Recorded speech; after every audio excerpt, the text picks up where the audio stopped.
guys, welcome to my channel. I'm Tori Hyde and this is my first YouTube video. Today I'm going to be talking with you about how to get the perfect blend on your eyeshadow.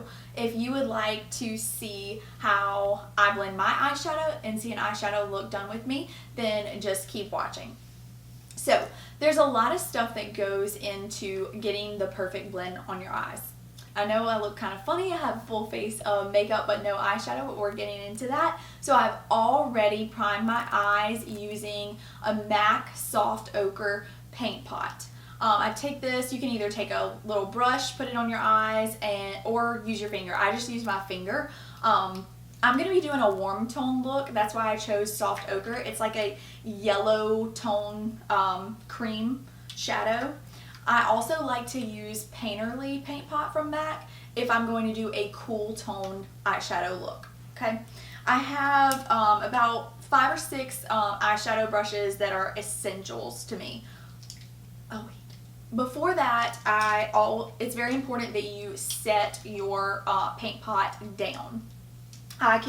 You can use like a bone colored shadow that's already in your palette, or you can just take some, this is Coty Airspun Translucent Extra Coverage powder. You can get it from Dollar Store, Walmart, Walgreens, and it runs about $6. It's really cheap.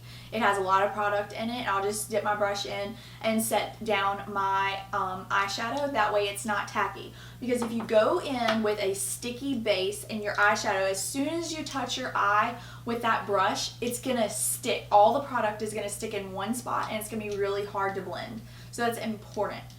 So now we're going to talk about the brushes, or the types of brushes that I like to use. You don't have to use the same brands of brushes that I have, but I recommend the same type of brushes, like how fluffy or how densely packed they might be. So the first brush that I like to go in with is like a fluffy natural hair blending brush. This is a Beauty by Rosita. She's a YouTuber here on YouTube, and she created this brush. It's just rough enough to get a good blend, but still soft enough that it doesn't scratch your eye. Then I go in and I take this brush in with my transition shade. Then I'll move into gradually brushes that are less and less fluffy. That way I can get color more precise on my eye. Next I'll go in with a Morphe R39, and my brushes get smaller and smaller as I get more and more precise. To do final blend and detail work, I like to use brushes like this that are a lot smaller, so in comparison to these two brushes, I'll just hold them all up. And then I like to use 2 different eyeshadow brushes for my lower lash line. This is a Luxie 223 short shader, and I like to take my transition shade on my lower lash line again and then blend it out with a pencil brush or another fluffier type eyeshadow brush. So now let's talk about palettes. I wanted to give a few different examples because I know a lot of people, not everybody likes the same type of eyeshadows or eyeshadow looks. Today I'm going to be using the ABH Modern Renaissance palette. It is a warm tone palette, but you can get some different looks out of it because it has some pink berry tones and some reds as well. So you can get it kind of neutral look, but I'm going to be using that today. Some other eyeshadow palette options that I thought were good choices. They're not all newer palettes, but they're just really great palettes, and they range in price. If you're a cool tone girl, I like the Lorac Unzipped palette. This is much loved. I use this at weddings, different things, because a lot of brides want plummy, you know, natural but not natural, like a better glam natural, if that makes sense. Then some people don't like any shimmer, so I also recommend this Too Faced, I think it's Just Peachy Mattes palette. It is full of mattes that blend very well, and I love them. Then I also recommend this Narcissist palette. It is great. It has some really great metallic shades and different things. A lot of the palettes that I've shown here are more warm tone because that's just what I gravitate towards. However, every now and then I like a good cool tone look, and I'll go straight to this palette because it is my favorite. Oldie but a goodie. I also recommend any Anastasia Beverly Hills palettes because they're really pigmented and good. They blend well. Okay, so now let's get on into the blending of the eyeshadow. Okay, so now we're going to get into the blending part. So another thing to think about is eye shape. So if you notice, my eyes are pretty hooded. That means like the fold, like when I have my eyes closed and I'm looking down, you can see my full eyelid. But when I open my eyes back up, a lot of like my lid goes back and you can't see it. So if you have hooded eyes, you want to take your eyeshadow a little bit higher up, closer to your brow bone, so that you can create the illusion that your lid is like, you have more space on your lid. So it's important also that you take your eyeshadow. I see sometimes people have their eyeshadow like coming down here and out too far. You always want to see where the lower lash line connects to the top lash line. You want to keep your eyeshadow like in this area. You do not want to come below this. So from here to the tail of your brow, you want to keep that like a barrier. All your eyeshadow should be this way and forward. Some people use like a card to help them shape their eyeshadow. Some people use tape. I personally like to use tape. Creates more like a dramatic look. Today I'm not going to be using anything. I'm just going to freehand it and use my natural eye shape to do my shadow. So first thing is first, you always want to take a transition shade. So I'm going to go in with the shade Burnt Orange right here. So I'm going to take this fluffy blending brush and I'm going to dip it into my Burnt Orange shadow. I'm going to get all of the brush packed with shadow, and then I'm going to always tap it off. And that's a very important step, because if you have all that excess powder, number one, it's going to get all over your foundation, and you're going to have too much. It's not going to create a smooth blend. Also, you can do your foundation after your eyes if you feel like you're going to get a lot of fallout, or you can make sure your under eyes are powdered, and you can just use a fluffy powder brush to sweep the extra shadow away. So I'm going to start in the crease of my eye and just a little bit above the crease, and I'm going to start in like dabbing motions, and I'm going to get that color laid down the way I want it, and then I'll start in windshield wiper motions to drag the color back and forth in and out to where I want it. Once I do that, I'll start in circular motions, and I'll come down into the outer corner of my eye almost, and then up and work it. I take my eyeshadow pretty far in just because I like the way it looks, and short, small circular motions to get a good blend. I'm going to go back into that shadow several times to build up the intensity that I want it to be. Your transition shade should always be like a couple shades darker than your natural skin tone. So again, short circular motions and windshield wiper motions help you get that blend.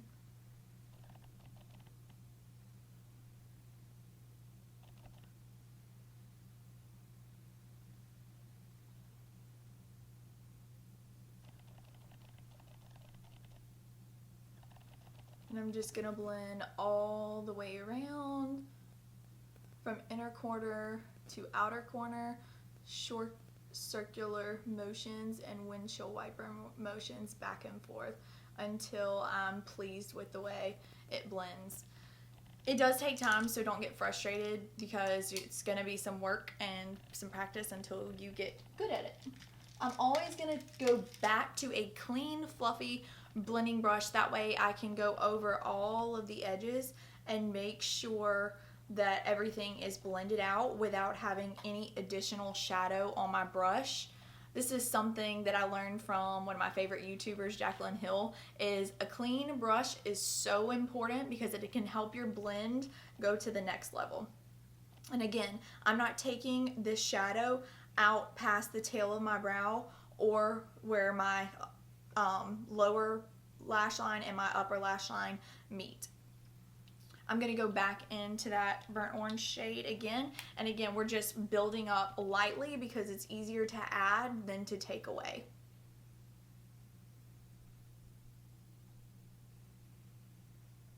I'm going to go back into my clean blending brush. And I'm going to just buff the edges where we have skin, just skin color, and eyeshadow. I'm going to buff where those two meet. And it's like circular motions, but at the same time, windshield wiper motions. Like everything done at the same time. Okay, now that I have the intensity that I want with my transition shade, I'm going to go into a shade that's a little bit deeper. And you want to do that just to keep building color to where you get what you want. Okay, so I'm going to go... Next, I'm going to use Morphe R39, and I'm going to go in to the shade at the bottom left corner, and it is Realger right here. It's like a burnt orange color. I'm going to dip it in literally one time. I'm going to tap off the excess. And I'm going to start kind of in my outer corner, but kind of in the crease. So between the lash line and the outer corner. And I'm just packing that color in, tapping it, setting it down where I want it to be. And then I'm going to short circular motions and moving in toward the inner corner of my eye. And I'm going to blend that. And then I'll do like short strokes to drag the color like in toward my inner corner on my lid. Then I'll go back into that clean blending brush and I'll just blend the edges once more because we always want to make sure we have a nice clean blend, clean edges. Okay, so I'm going to go back into that shade. I'm going to build it up one more time. One touch. And then always tap off the excess again, tapping, packing, then blending. And this is a little below the crease and into the crease where I'm going, whereas my transition shade is in the crease and above the crease. Then, third step, I'm going to grab a more precise brush and I'm going to go into a deeper shade. The brush that I'm going to be using is a Mikasa 230 and it is a short natural hair brush and it's going to help me blend perfectly in my outer corner. This is like a brush that I could not live without. I'm going to take a touch of red ochre and a touch of cypress umber and go in for my outer corner shades. We really want to tap off that excess. It's very important. And I'm going to go just in my outer corner. I'm going to pack on that shade. Tap, tap, tap. And then I'm going to blend it in.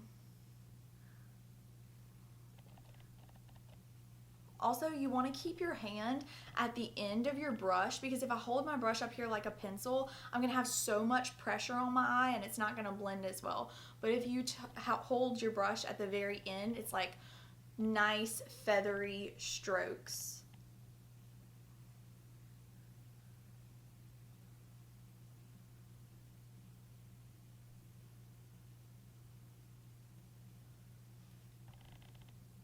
Gonna go back into those two shades mixed together one more time. I'm gonna pack it on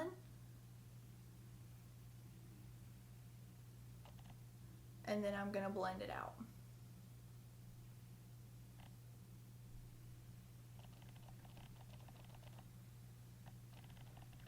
Okay, so now that I've got the color, my transition shade, and my outer corner shades the way that I want them to look, you could leave it like this. You could put a bone shade like on the inner corner of your lid, but I like to spice things up, and I'm gonna go in with a glitter. The glitter that I'm gonna be using today is Estee Magnificent Metals in the shade Kitten Karma. Straight from the wand, I'm gonna start like right in the center of my eye where I want the most light and attention drawn to my eye, and I am going to just pat that on, take it almost up to my crease, and then drag it toward the inner corner.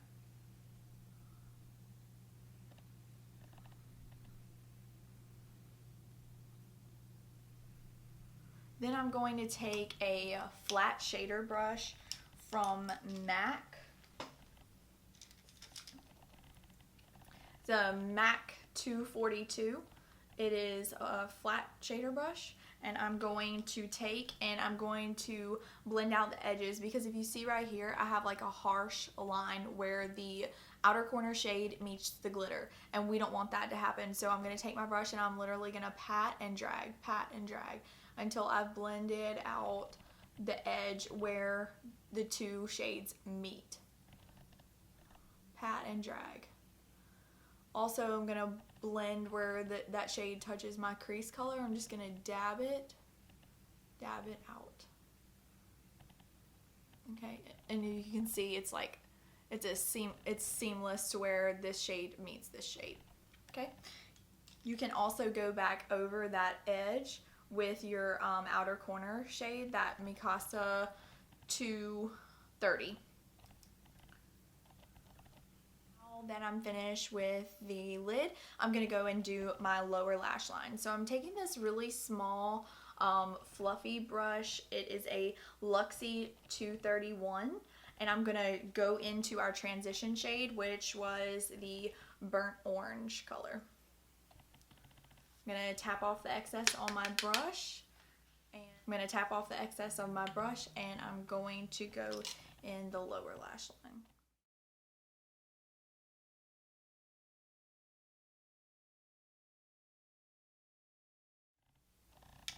Going to go in one more time to build up that color, starting on the outer corner, and I'm going to blend windshield wiper motions back and forth on the lower lash line. I take my lower lash line shade pretty low. You don't have to do this. You can keep it closer to your lash line if you want, but I like the way it kind of like smokes out the lash line. Next, I'm going to take a smaller, precise, flat shader brush. This is a Luxie 221 flat definer brush. I'm going to go back into Red Ochre and Cypress Umber. Just one tap of each, and then I'm going to tap off my excess. And I'm going to go in. This shade is going to stay close to my lash line as I possibly can.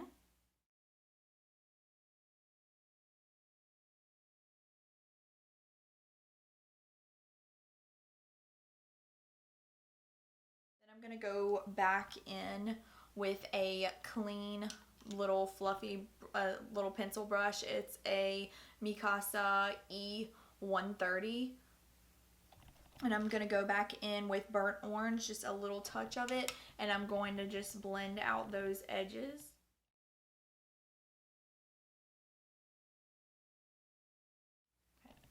Now I'm done with my eyeshadow, and as I'm looking closely, there's a little bitty bit of eyeshadow where I came too low with it. And if you ever make that mistake, all you have to do is grab a brush like this one. It is a Morphe M460, and it is like a flat, tightly packed brush. And I'm going to dip it in some translucent powder. Okay, so I'm going to take this brush and I'm just going to dip it in some translucent powder, and what you want to do is stamp it right on the outer edge where that shadow came down too far, because the idea is to have shadow like make your eye more uplifted and pulled back, not to droop down and sag. So if you see exactly where I put that, it almost created the effect instantly that my eyes were more lifted, and that's what we want. So what that powder is going to do is it's actually going to almost eat away the shadow. It's like baking. And after a few minutes, I will dust off the bake, and then you'll see that that shadow where we made a mistake is gone. Okay, so it's been a few seconds. I'm going to go ahead and wipe that powder away just with a clean brush. I'm going to blend it, and it's gone. All fixed. Alright, so now that my eyes are done and my mistake is fixed, I'm going to go off camera. I'm going to do this eye, put on liner and lashes, and I'll be back to show you the finished look. Alright guys, I'm back. Eyes are done, lashes, liner are on, and this is the finished look. I hope you learned some tips and tricks that'll help you along the way. I hope that you found this video informing. If you have any questions or comments, suggestions, please leave them in the comments below. I'm going to insert pictures of brushes. Also in the bottom bar, I'm going to leave the products that I use and what makeup I'm wearing today. Don't forget, before you leave, please subscribe to my channel and give this video a big thumbs up. Thank you for watching. Bye guys.